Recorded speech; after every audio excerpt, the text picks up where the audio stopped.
हम लोग अक्सर कोई मैजिक चाहते हैं। हम लोग अक्सर कोई एक चीज़ चाहते हैं जिससे ना सारा काम हो जाए। जैसे कि कई बार लोग सर्च करते हैं यूट्यूब पे कि क्या ऐसा कुछ है जिससे खाया जाए और हम लोग ना पतले हो जाएं, वेट लॉस कर दें, या फिर कोई एक्सरसाइज ऐसी हो जिसको करा जाए और मैजिकली आपका जो वेट है ना वो कम होने लगे एक चीज़ से। पैसे में भी हम लोग ऐसा ही चाहते हैं अक्सर। कोई ऐसा फंडा मिल जाए, कोई ऐसी की मिल जाए, कोई ऐसा मंत्र मिल जाए जिससे ना उस एक से ही सब कुछ हो जाए। पर सत्य थोड़ा सा अलग है। सत्य कहता है कि कॉम्बिनेशन ऑफ थिंग, कई चीज़ें मिलके काम करती हैं और वो भी बदलती हैं। फॉर एग्ज़ाम्पल, अगर कोई यंग है तो हो सकता है सिर्फ एक्सरसाइज करने से उसका वेट कंट्रोल में रहे, ना बढ़े, बाकी और वो कमज़ोर ही रहे, इतना एक्सरसाइज करे। पर एज के साथ साथ जैसे मेटाबॉलिज्म स्लो होगा तो उसको खाने पे भी ध्यान देना होगा। हो सकता है फास्टिंग भी करनी पड़े, क्योंकि जो ऑर्गन्स हैं वो पहले जैसे हेल्थी नहीं है, उनके अंदर पहले जैसा स्टेमिना नहीं, तो अलग अप्रोच चाहिए होगी। ठीक उसी तरह ज़िंदगी में, चाहे वो मैरिज लाइफ हो, चाहे वो आपका करियर हो, चाहे आपकी हेल्थ हो, कॉम्बिनेशन ऑफ चीज़ होती है। उनको हर समय हमको देखते रहना होता है, बढ़ते रहता होता है, सीखते रहना होता है, बदलते रहना होता है। मैं हूँ आपके साथ डॉक्टर दिलीप और सिंह राशि का राशिफल लेकर हाजिर हूँ सितंबर के लिए।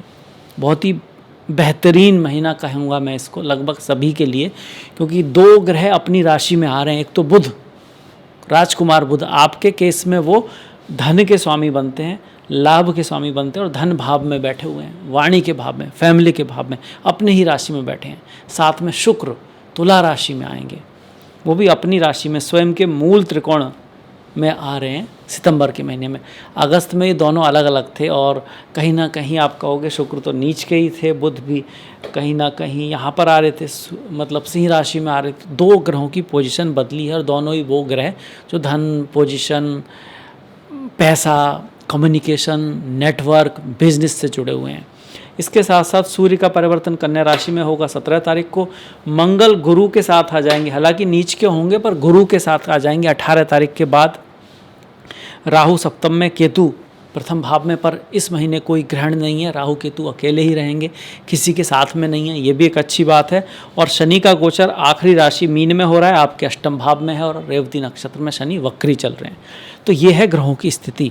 अब इसका रिजल्ट क्या रहेगा आपके करियर पर, आपके धन पर, आपकी मैरिज लाइफ पर, सब पर डिटेल में बात करते हैं। अंत तक देखिएगा। क्या सुझाव रह सकता है, कोई रेमेडी है तो क्या है, उस पर भी हम ध्यान देने वाले हैं। सबसे पहले देखिए, धन की अगर बात की जाए तो महीना पॉजिटिव होना चाहिए, होना ही चाहिए गोचर के हिसाब से। तो क्योंकि दो भाव होते हैं धन के, एक दूसरा, एक 11वां। 11वां इनकम को दिखाता है और दूसरा भाव सेविंग्स को दिखाता है, आपकी जो आप बचा के रखते हैं ना, जो बचा पाते हैं, बैंक बैलेंस को दिखाता है। दूसरा भाव आपकी वैल्यूज़ भी है, जो चीज़ हम जोड़ते हैं ऐसे करके, वैल्यूज़ भी है। तो उसका स्वामी उसी भाव में बैठेगा तो कम से कम धन तो कहीं से लाएगा, धन का स्वामी है।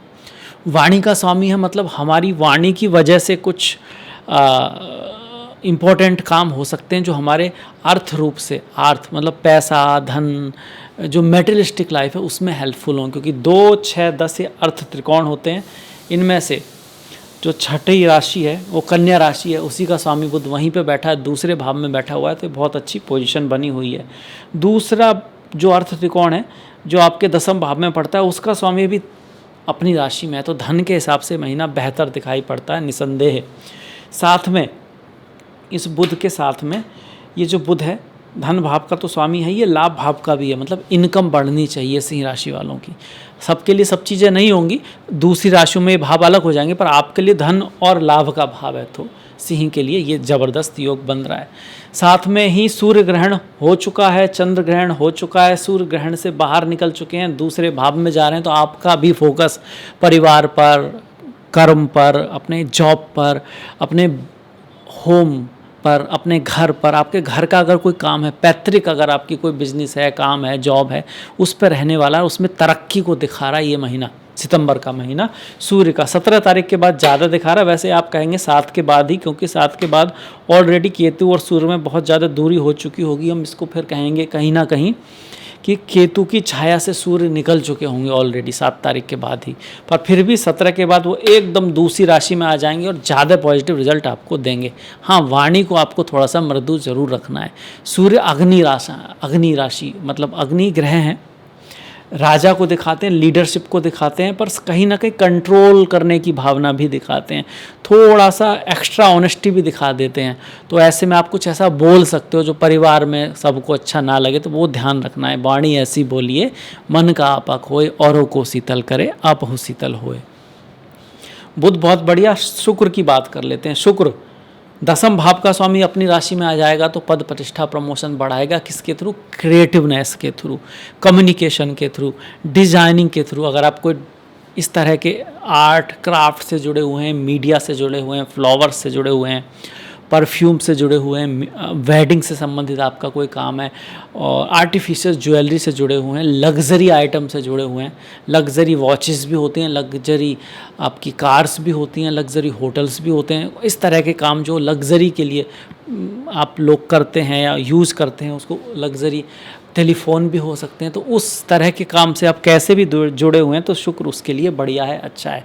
तीसरे भाव में है तो कहीं ना कहीं आपके छोटे भाई बहन, अनुज आपके, और आपके दोस्त, फ्रेंड, पड़ोसी, उनसे भी आपको कोई ना कोई सपोर्ट मिल सकती है। उनकी लाइफ में भी चीज़ें बेहतर हो सकती हैं। आपकी सहेली, आपकी बहन, आपकी जो फीमेल फ्रेंड्स हैं, उनके थ्रू भी आपको मदद होने की यहाँ पर पॉसिबिलिटी बनती है। यात्रा को भी दिखाता है। अपने काम के लिए किसी कहते हैं ना, करियर से संबंधित काम के लिए, किसी इच्छा पूर्ति के लिए आपको छोटी मोटी ट्रैवल करनी पड़े, यात्रा करनी पड़े, इसकी भी पॉसिबिलिटी है। 10वें भाव का स्वामी 1, 2, 3, 4, 5, 6 अपने से 6ठे भाव में गया है। इसका अर्थ ये हुआ कि ये जो धन आ रहा है, जो पैसा आ रहा है, जो करियर में उन्नति दिखा रहा है, जो अच्छी चीज़ें दिखा रहा है, इसके लिए थोड़ा सा एफर्ट, हार्डवर्क, थोड़ी सा एक चैलेंज भी लेना पड़ेगा आपको। कई बार जब शुभ ग्रह तृतीय भाव में आते हैं, अपॉर्चुनिटी तो लाते हैं, पर उसके लिए जो चाहिए होता है वो देने को हम तैयार नहीं होते। हम चाहते हैं कि कुछ हमें ना करना पड़े, थोड़ा बहुत ही करना पड़े और चीज़ें आ जाएं। इसको हम मानते हैं स्मार्ट वर्क हो रहा है, पर यह कहता देखिए कुछ करना तो पड़ेगा, कुछ देना तो पड़ेगा। सूर्य चमकता है तो लोग उसकी पूजा करते हैं, चंद्रमा भी चांदनी देता है तो लोग उसको रेस्पेक्ट देते हैं, जल आपको जीवन देता है तो आप उसकी भी रेस्पेक्ट करते हैं। जल आपका जीवन लेने लगे तो क्या आप उसकी रेस्पेक्ट करोगे? नहीं करोगे। सूर्य कहीं ना कहीं आपको तेज दे रहा है, एनर्जी दे रहा है, ऊर्जा दे रहा है, तो आपको भी कहीं देने वाला बनना है, ज़िंदगी में करने वाला बनना है। फैमिली के लिए, संसार के लिए, दुनिया के लिए रेस्पेक्ट तो जब ही मिलेगी। इस बात को भी ध्यान में रखना है। तो केतु, ये जो शुक्र है, इनका गोचर अच्छा है, बुध का गोचर अच्छा है, सूर्य का गोचर भी अच्छा है। राहु केतु में भी अब कहीं ना कहीं आप ये मानोगे ये भी पहले से बेटर ही हुए हैं, क्योंकि केतु से सूर्य निकल आए, मतलब सूर्य ग्रहण था, तो सूर्य से ग्रहण से जब सूर्य निकलेंगे तो कहीं ना कहीं आपको ऊपर की तरफ ले जाएंगे, आगे की तरफ ले जाएंगे, उन्नति की तरफ ले जाएंगे। वहीं राहु 7वें भाव में है तो फॉरेन ट्रैवल, विदेश यात्रा, इंटरनेट से संबंधित काम, तंबाकू, ड्रिंक्स, कुछ इस तरह का जुआ सट्टा, इस तरह से संबंधित काम है आपका। न्यू टेक्नोलॉजी से संबंधित काम है, मल्टी मीडिया से संबंधित कुछ काम है आपका, उसमें राहु अच्छी मदद करते हैं। पर जहाँ तक रिश्तों की बात आएगी तो आपको थोड़ा सा ध्यान रखना है, शादी विवाह में थोड़ा सा ध्यान रखना है। सिर्फ शक के आधार पर या फिर कुछ मिसअंडरस्टैंडिंग हो जाए, इसकी पॉसिबिलिटी राहु बना सकते हैं, हमेशा ही बनाए रखते हैं जब वो 7th हाउस में है। तो इस चीज़ का आपको ध्यान रखना है। फॉरेन चीज़ों से आपको हेल्प हो सकती है, फॉरेन विदेशी दूसरे धर्म के लोग आपके लिए ज़्यादा हेल्पफुल साबित हो सकते हैं, इसको भी दिखाता है। 7th लॉर्ड भी आपका अष्टम में चल रहा है, जो कि व्यापार में उतार चढ़ाव, या आप ये कहिए एक नए स्टेप, एक नए आयाम की शुरुआत को दिखा रहा है। जब नया आयाम की शुरुआत होती है तो पुराने आयामों को ख़त्म होना होता है, जाना होता है, नई चीज़ें स्टार्ट होती हैं। जैसे अब AI आ गया है तो कुछ जो जॉब्स हैं वो धीरे धीरे ख़त्म होते चले जाएंगे, कम होते चले जाएंगे। वहीं दूसरी तरह के जॉब इवॉल्व भी होंगे, नई नई चीज़ें भी आएंगी। तो एक संसार में परिवर्तन आ रहा है जिसके हम साक्षी बन रहे हैं। और ये आपके केस में 7वें भाव में राहु है, तो मैरिज लाइफ के मामले में तो हमको हल्का सा ध्यान देना पड़ेगा। पर कंपैरेटिवली अगर आप देखोगे तो शुक्र का अच्छा होना आपस में प्रेम को बढ़ाएगा और महीनों की के सापेक्ष में अगर सितंबर को आप देखोगे तो बेटर हो रहा है, वो अच्छा हो रहा है, ये भी यहाँ पर ध्यान में रखना है। वहीं शनि की ढैया भी चल रही है, ढैया में भी पॉजिटिविटी आई है गुरु की वजह से, गुरु की दृष्टि इस शनि पर आ गई है। ऐसे तो सिंह वालों की ढैया है, ढैया को कोई भी ये तो नहीं कहता कि भाई आयु बढ़ा देगी, धन को बढ़ा देगी, ऐसा नहीं है। ये चेंज लाएगी, बदलाव लाएगी, और वो बदलाव चेंज फिर उनसे जो आप सीखोगे वो आपके काम में आएंगे, करियर में आपके काम में आएंगे, धन के लिए आपके काम में आएंगे, और संतान को लेकर भी आप कुछ बड़े निर्णय ले सकते हो। एजुकेशन, विद्या के मामले में भी आपको कुछ चैलेंज लेने पड़ेंगे जो फिर बाद में आपको रिजल्ट देने वाले हैं। शनि के मामले में हम ऐसा कह सकते हैं। शनि आखिरी राशि में है, आखिरी नक्षत्र में है, तो दुनिया में भी काफ़ी सारे बड़े परिवर्तन लेके ये आ सकता है, आ ही रहा है, और शनि इसी तरह से चलते रहेंगे आपके 2027 के अप्रैल तक। उसके बाद भी फिर जब मेष में आएंगे 2-2.5 साल, फिर तब जब वृषभ में आएंगे ना 30-31 में, तब जाके चीज़ें स्टेबल वर्ल्ड में। इसके बाद मंगल और गुरु, ऐसे तो 12वें भाव में गुरु का गोचर बहुत बढ़िया नहीं माना गया, ना ही मंगल का माना गया, पर जब ये दोनों मिलते हैं तो कुछ अच्छे रिजल्ट ज़रूर देते हैं। गुरु मंगल 12वें भाव में है तो विदेश से, फॉरेन ट्रैवल से, इंटरनेशनल चीज़ों से आपको अच्छे रिजल्ट यहाँ आ सकते हैं। आप पढ़ाई लिखाई के लिए बाहर जा सकते हो, आप भाग्योदय आपका, अगर कहीं ट्रैवल हो रहा है, यात्रा हो रहा है, आप कहीं बाहर जा रहे हो तो उससे आपका भाग्योदय हो सकता है। स्पिरिचुअलिटी, अध्यात्म के लिए भी ये योग अच्छा है। गुरु ज्ञान है, मंगल एक्शन है। कई बार ज्ञान तो होता है हमको, पर हम एक्शन नहीं ले पाते, या फिर हम एक्शन ले रहे होते हैं पर सही डायरेक्शन नहीं होती। ऐसे ही इसी वजह से गुरु मंगल मिलते हैं तो इनको अच्छा माना जाता है कि ये नॉलेज भी है, विजडम भी है, और साथ में एक्शन भी है। कहाँ आ रहा है? फॉरेन में आ रहा है, विदेश में आ रहा है, तो विदेश के लिए ज़्यादा अच्छा है। और अगर आप विदेश में नहीं हैं, उसके लिए ट्राई कर रहे हैं बाहर जाने के लिए, उसके लिए भी पॉसिबिलिटी है।